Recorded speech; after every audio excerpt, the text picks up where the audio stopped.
Hi folks, and welcome back to Physics with Captain Rod. I'm making this video to help get you started with dealing with inclines and objects sitting on them as far as problems in mechanics are concerned. So what we have over to the right here is an inclined plane, this stuff right here. So you're going to ignore that for right now. And I want you to tunnel vision on this. We're going to start the discussion with this object here. Now, it doesn't matter what this object actually is. I'm just going to draw it as a box, mass M. And when you're drawing free body diagrams, usually in Physics 1, I usually recommend people start with a gravitational force, which is equal to mg. I've already drawn that force vector here. Whoops. So I'm going to go ahead and just move that force vector where it belongs. I called it F1 only because it's the first force I'm putting in the free body. Now, when you draw any force vector and you put it in a free body, you can draw them anywhere along their line of action. And what that means is F1 can be drawn anywhere along this line like this, and it's perfectly fine. I'm going to go ahead and leave it right here. Now imagine in this example that we observe, right, and here's my symbol for observation here, since I find my pen. Oops. Oh, there we go. Using a different drawing tool here. So we're going to imagine that we observe an acceleration of 0. This is my little symbol right here for observation. And if the acceleration is 0, that means the net force must be 0 on this object. Now that leaves us with basically two possibilities. There is either a single force vector exactly opposite F1 and same length, and I'm going to go ahead and draw that in. I'm going to put that in there, call it F2. Or F2 is the sum, the vector sum of other forces. I'll just put F sub i's acting. So maybe there's 2 or 3 other forces acting on this object, or maybe 50 other forces, but they vectorially add to F2. Either way, it doesn't really matter for the rest of the discussion here, so go ahead and get rid of that. So the important thing to realize is that if the acceleration is 0 and we know that F1, we've got a force vector down, there's got to be either a single force vector up with the same magnitude or multiple force vectors that add to F2, which has to have a magnitude of mg. All right, now we're going to imagine that we take this object and I'm going to put it over there on that incline. Except I need to rotate it. That looks about right. Let's see here. Yeah, that looks fine. All right, so imagine here that we put this object on this incline, and again, we observe that it does not go anywhere. So let's imagine that this acceleration equals 0 observation. Whoops. Getting used to a new program here. Darn it. There we go. So we're going to imagine this still is in play. So now when we draw a free body, right, the first thing I'm going to do is put on our gravitational force vector.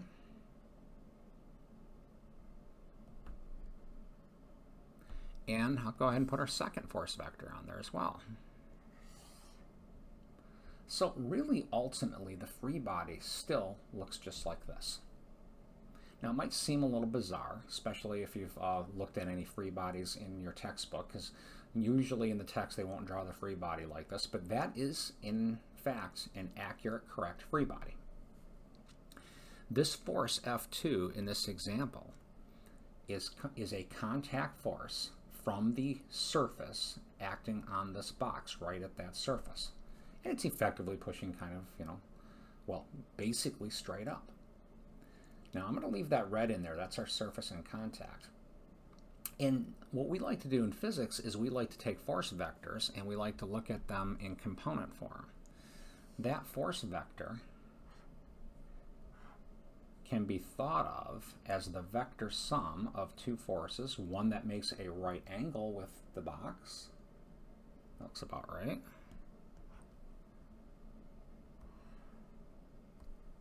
And one that is tangential to the red surface there. So I really should have said makes a right angle to the red surface, and one that's tangential to the red surface. So again, force vector 2 is equivalent to those two components added together vectorially. Now this one the first one that I drew there, this force vector makes a right angle, so we call that the normal force, because normal is just a kind of a fancy word for right angle. And the tangential component is what we call a frictional force. So again, it really is a single force vector acting up, a single contact force, but it's kind of convenient to think of it in terms of a vector sum of two forces, one that makes a right angle and one that's tangential to the surface. So I'm going to go ahead and clear that and put those force vectors in as I just discussed. So we'll think of this as a a normal component this way and a frictional component this way. And that's what our free body of that box would effectively look like now. Now, when we write force equations for the box, something I'd like to point out, let's imagine that we, let's imagine that we use a standard looking coordinate system like we would see in algebra class. I'm going to go ahead and draw this. All right, x, y. If we use a coordinate system like that, you know, what it does is it kind of adds some needless complication. If I move this over here, you notice the mg is parallel to the y-axis, but both the frictional force and the normal force would have to be broken into components. Well, one way to repair that or make that a little easier is we'll just rotate the coordinate system.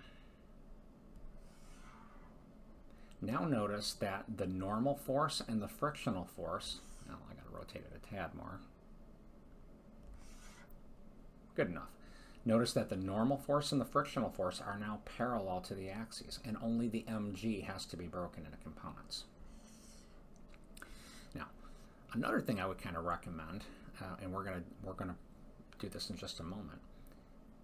If the frictional force was not large enough, this object would start accelerating, and the acceleration direction would have to be down and left in this actual problem. So in a case like that, if we were to follow one of my carrots, remember what a carrot is? Captain Rod's rules of thumb, I call them carrots. Identify the acceleration direction, call that positive.